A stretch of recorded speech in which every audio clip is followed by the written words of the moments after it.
Welcome back to another Medical Monday with Crai. Today we are going to be discussing the different types of birth control options that are out there. As I know, a lot of people do use different and need different options for birth control methods. So there are different categories. So there are implants, there are oral contraceptives, there are intrauterine devices, there are shots, and there are rings. And I feel like I'm missing one. I think that's most of them. And if I missed one, you can leave in the comments for someone else to read as well, because that's all I know. So let's start off with oral contraceptive. So oral contraceptive is something that you take daily, and there are so many different brands out there and different types. There's some with just estrogen, there's just some with progesterone, there's some with both of them, and so it's up to you to go to your gynecologist to decide which one works the best for you, because just because you're on a birth control one time doesn't mean it's going to be the one that you stick with necessarily. Sometimes you try it for 3 months, it might not work for you, you have to try something different. So just making an informed decision about which birth control you want to be on for whatever reasons that might be. So if you're looking at a implantable device, what they have is it's something called Implanon, and it's usually injected into your arm, and it basically releases the hormone in your body, and it acts as a birth control. So it's a good option for people who do not remember to take a pill every day. But I have seen the Implanon being removed, and it looks like it hurts like nobody's business. So if you can have another option, I would not suggest that one, just because the pain that it looks like someone's in when it's being taken out, it does not look fun. So that's just me. And for your intrauterine devices, so that's also known as an IUD. There are a couple of different types. So there's Mirena, there is Kyleena, there is Liletta, there's Skyla, and there is Paragard. So the difference between Mirena, Kyleena, Skyla, and Liletta, those all have hormones in them.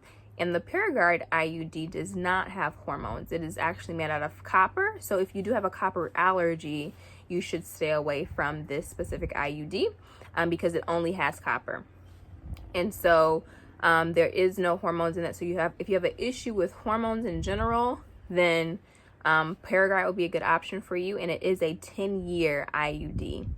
And the other ones are the Mirena and Kyleena are about 5 years, and the Skyla and Liletta are about 3 to 5 years. And so the Paragard is the one that's going to give you the 10-year, the longest amount of time. Now, this doesn't mean just because it's a 10-year or 5-year or 3-year IUD that you have to keep it in for that amount of time, but that's the amount of time that it will last up to. So if you decide after 1 year, oh, hey, now I want to have kids, or now I just don't want it anymore, you can definitely go get the IUD removed. And that's just completely up to you.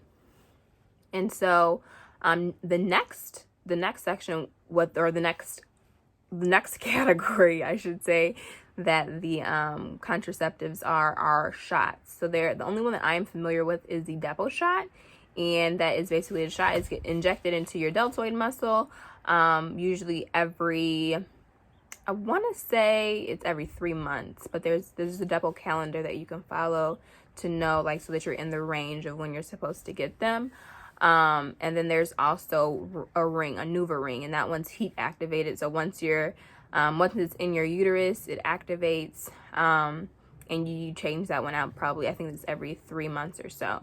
Actually, let me look and see when you change that one out, because I don't want to give you the wrong information.